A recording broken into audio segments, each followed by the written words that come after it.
The sun was just beginning to rise as Jamal, Dion, and Malik trudged through the outskirts of the city, their scavenged bags slung over thin shoulders. The faint smell of coffee and pastries from a nearby cafe drifted their way, a cruel reminder of the meals they couldn't afford. "Think they'd let us in there?" Malik asked, his voice laced with naive hope as he pointed at the cafe. Jamal shook his head firmly. "Don't even think about it. They'll just look at us like dirt." Dion nodded in agreement, muttering, "If we're lucky, they'll just ignore us." Further down the street, they spotted a hardware store. Jamal gestured toward the trash bins behind it. "Come on, we might find something useful there." The boys sifted through scraps near the bins, keeping to themselves, when the store clerk stepped outside. A white man in his 40s with a scowl etched into his face. He glanced at the boys like they were vermin. "Hey, what do you think you're doing back there?" he barked. Jamal stepped forward, his voice calm but firm. "We're not causing trouble, sir. Just looking for scrap." The man's eyes narrowed. "Yeah, right. You think I'm stupid? I know your kind always looking to steal." He disappeared back inside, and the boys heard the unmistakable sound of a phone being dialed. Jamal, Malik whispered, fear creeping into his voice. "He's calling the cops." "Let's go," Jamal urged, but it was too late. The piercing wail of a police siren shattered the morning air. The boys froze as a squad car screeched to a halt in front of them. Officers Hayes and Cole emerged from the car, their presence oppressive. Hayes, the taller of the two, leaned against the car door, smirking as his partner, Cole, strode toward the boys. Well, look what we have here," Cole sneered. "3 little cockroaches scavenging where they don't belong." The boys stood still, their small frames dwarfed by the officers. Jamal kept his eyes down, instinctively shielding Malik behind him. "We weren't doing anything wrong," Jamal said quietly. His voice trembled, but he refused to back down. "Oh, you weren't," Hayes mocked, stepping closer. "Funny how every time we catch kids like you, it's the same excuse." Cole reached out, grabbing Jamal's bag. He upended it, letting its meager contents, rusty cans and scraps of wire, fall to the ground. "This your big haul? Pathetic?" Hayes grinned, leaning down to Jamal's eye level. "You're lucky we're only making you work today. Keep this up, and maybe next time we'll make sure you end up in juvie." Malik whimpered, clinging to Dion's arm. "We didn't steal anything," he said, his voice breaking. "Shut it," Boy Hayes snapped. "You talk when we say you can." Jamal clenched his fists, his gaze snapping up to meet Hayes's cold stare. "We're just trying to survive," he said, his voice steady despite the storm brewing inside him. Hayes's grin widened. "Survive somewhere else. You don't belong here." Cole laughed, kicking the scrap pile aside as the officers walked back to their car. "Let's go, Hayes. We've wasted enough time on these rats."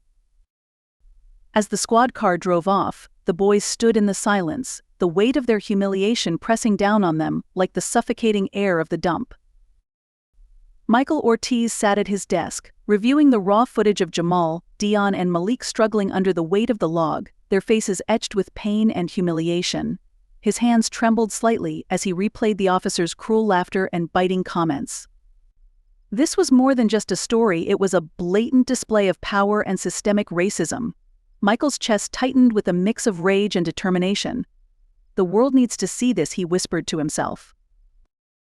The video, once uploaded, spread like wildfire.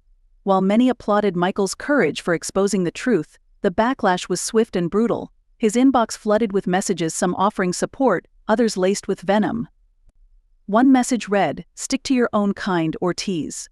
We don't need you stirring trouble." Another warned, "You'll regret making enemies out of the police."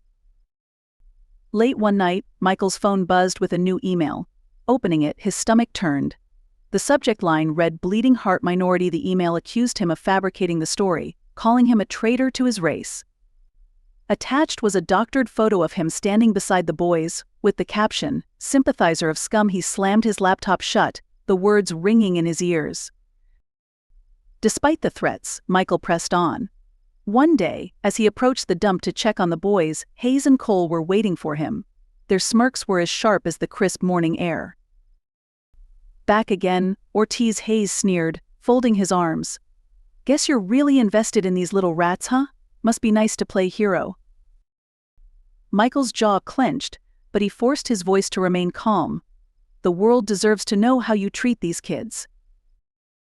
Cole chuckled darkly, stepping closer. "Careful, Michael. People who get too involved sometimes find themselves in tricky situations." The unspoken threat hung in the air. Michael met their gaze, his heart pounding but his resolve firm. "Do whatever you want, but this story isn't going away." The officers laughed as Michael walked past them, his hands shaking but his head held high.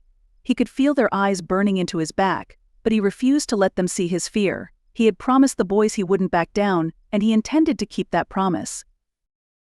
The sun blazed over the dump as Hayes and Cole returned, their presence casting a long, oppressive shadow. Jamal, Dion, and Malik froze when they saw the dusty white patrol car roll to a stop. Malik whispered, their back his voice trembling with fear. "Afternoon, boys," Hayes called, a wide grin on his face. "Miss us?" The boys said nothing, keeping their heads low. Cole stepped out of the car, holding 3 grimy burlap sacks. He tossed them at the boys' feet. "Put these on," he ordered. Jamal glanced up, his eyes narrowing. "Why?" "Because we said so," Hayes barked, his voice sharp. "Now get to it, unless you want to spend the night in a cell." Reluctantly, the boys pulled the sacks over their heads, the rough fabric scratching their skin. The world around them became muffled and dark, but they could still hear the officers' mocking laughter. "Now you look like the trash you live in," Cole jeered. "Perfect fit." The boys felt their way toward the heavy log, their movements clumsy under the stifling bags. As they lifted the wood, their arms burned and sweat dripped down their faces, soaking the coarse fabric. Hayes circled them like a predator, his voice dripping with mockery. "Come on, boys, lift it higher. Show us how tough you are," he taunted. "Or are you just as useless as you look?" The log slipped from Malik's grasp, hitting the ground with a dull thud. Cole stepped forward, his boots crunching on the gravel. "What's this? Dropping the load already? Maybe you'd rather explain to a judge why you've got stolen brass on you." Jamal's head shot up. "We didn't steal anything." Hayes leaned in close, his breath hot against Jamal's ear. "Doesn't matter what you did or didn't do, it only matters what we say. Now pick it up." Tears of frustration burned in Jamal's eyes as he bent down to lift the log again. Behind the burlap, his resolve hardened. This wasn't just cruelty, it was a message they were powerless. But as his muscles strained under the weight, Jamal vowed silently, "This isn't over." The video, raw and unfiltered, swept across the internet like a wildfire. Captured by Michael Ortiz, it revealed not just the physical abuse inflicted on Jamal, Dion, and Malik, but also the officers' racially charged language. Phrases like, "You people need to remember your place," and "trash, like you doesn't belong here," sent shockwaves through viewers. The footage painted a harrowing picture of systemic injustice, a power dynamic steeped in cruelty and prejudice. Outrage erupted globally. Thousands shared the video, calling for immediate accountability. Comments poured in from every corner of the world, words of anger, empathy, and calls to action. On the streets, the response was even louder. Crowds gathered outside the police department holding signs that read, "Justice for the forgotten and human rights are not optional." One marcher, a young black woman, held a sign that read, "Jamal could be my brother." Another, a Latina mother, held her son's hand tightly as they stood with a sign proclaiming silence is complicity. Journalists swarmed the dump, hoping to capture the stark contrast between the boys' bleak reality and the growing wave of support. Michael, ever the advocate, refused to let the story get buried. He gave interviews, stating, "This video is a symptom of something larger. It's not just about these 3 boys, it's about every child, every person who's been dehumanized because of the color of their skin." Activists rallied in front of City Hall, their chants echoing through the air. "No justice, no peace. Prosecute the police." The video had ignited a movement, pulling the boys out of invisibility and thrusting them into the center of a global fight against racial oppression. The courtroom was packed, the atmosphere electric with anticipation. Cameras flashed outside as protesters chanted slogans, their voices seeping faintly through the thick walls. Inside, the tension was palpable. Jamal, Dion, and Malik sat at the front, their faces a mix of nerves and quiet determination. Behind them, rows of supporters, activists, community leaders, and journalists watched intently. Officer Derek Hayes sat stiffly at the defense table, his once smug demeanor replaced by unease. Beside him, his lawyer, a sharp-dressed man with a voice as smooth as silk, began his argument.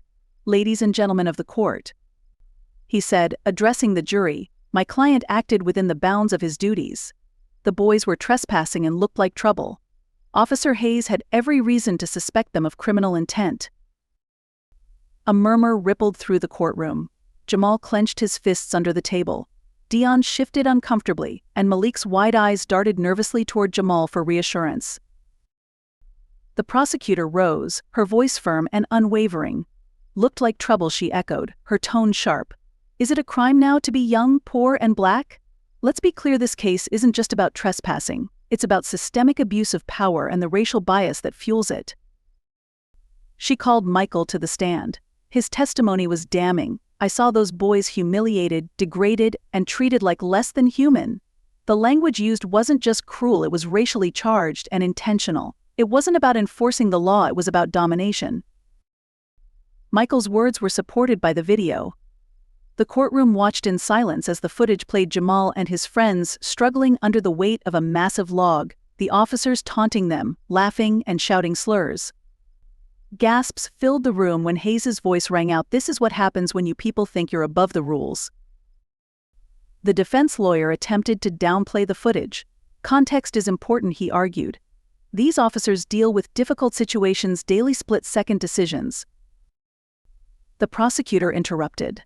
"Split-second decisions? This wasn't a decision. It was a performance of power, a weaponization of their authority against vulnerable children. Look at their faces," she gestured toward Jamal, Dion, and Malik. "These boys will carry this trauma for the rest of their lives." Jamal was later called to testify. His voice trembled at first, but as he spoke, it grew stronger. "We weren't hurting anyone," he said, his gaze meeting the judge's. "We just wanted to survive. But they treated us like garbage, like we didn't matter." By the end of the day, the court was silent, the weight of the testimony hanging heavy in the air. The boys had spoken their truth, and the world was finally listening. The city square was alive with the hum of determination. Protesters carried signs demanding justice, their voices weaving together in a powerful chant: "Justice for the forgotten. End racist policing." Among them were a diverse group of activists who had taken the boys' story and turned it into a movement. Maria Torres, a Latina mother who had faced racial profiling herself, stood on a makeshift podium. Her voice cut through the crowd like a blade, raw with passion. "What happened to Jamal, Dion, and Malik is not an isolated incident. This is systemic racism embedded in our institutions. Today we demand racial sensitivity training for our officers and independent oversight committees to hold them accountable." The crowd roared in agreement. Jamal stood near the edge of the stage, watching as Maria continued to rally the people. He felt both pride and trepidation. These were his and his friends' experiences being laid bare, turned into a call to action. Malik tugged at Jamal's sleeve, his voice soft. "Do you think they'll actually listen this time?" Jamal placed a reassuring hand on Malik's shoulder. "They have to. Look at all these people. They're here for us." Nearby, Dion spoke with a black minister who had helped organize the event. "Your courage," the minister said, "has awakened something powerful. Now's the time to speak." Dion hesitated but then stepped forward, raising his voice over the crowd. "We've been called criminals, cockroaches, trash just because of the color of our skin," he began, his tone trembling but fierce. "But we're not trash, we're not criminals, and we won't be ignored anymore." The applause was deafening. For the first time, Dion felt his voice truly mattered. Malik, watching from the sidelines, made a silent promise to himself to honor both his black and Latino roots, embracing every part of his heritage with pride. Later, Jamal took the stage. His words, steady and filled with conviction, carried the weight of leadership. "We were invisible. But now, you all see us, and together we'll make sure no one else has to endure what we did. Change starts here, with all of us." Michael Ortiz parked his car in the shadowed lot behind his apartment building. As he stepped out, his heart sank. Officer Derek Hayes and Bradley Cole were leaning against a patrol car, their eyes glinting with menace. Well, if it isn't our favorite journalist," Hayes sneered, straightening up. "Enjoying your fame." Michael forced himself to stay calm, his phone subtly recording in his pocket. "If you're here to intimidate me, save your breath. The world's seen what you did." Cole chuckled, the sound low and mocking. "You think your little video changes anything? You're stirring up trouble for your own kind, Ortiz. People like you never know when to quit." Michael's jaw tightened. "People like me? You mean people who expose the truth? I won't stop until justice is served for the boys and everyone else you've terrorized." Hayes stepped closer, his voice a cold whisper. "Careful, Ortiz. Accidents happen all the time. You wouldn't want to end up a headline yourself." Despite the fear clawing at his chest, Michael refused to flinch. "Every word you're saying is being recorded. So go ahead, keep talking." The officers froze, their confidence faltering for the first time. Hayes' sneer slipped, replaced by a scowl. "You think you're untouchable now, huh? This isn't over." As they turned and stormed off, Michael exhaled shakily. His phone captured their threats, the final piece of evidence he needed to dismantle their facade of authority. The next day, the recording went viral. Hayes and Cole were publicly condemned, their careers destroyed. Michael's unwavering defiance had once again shown the power of truth, and that no one, not even corrupt officers, could silence justice.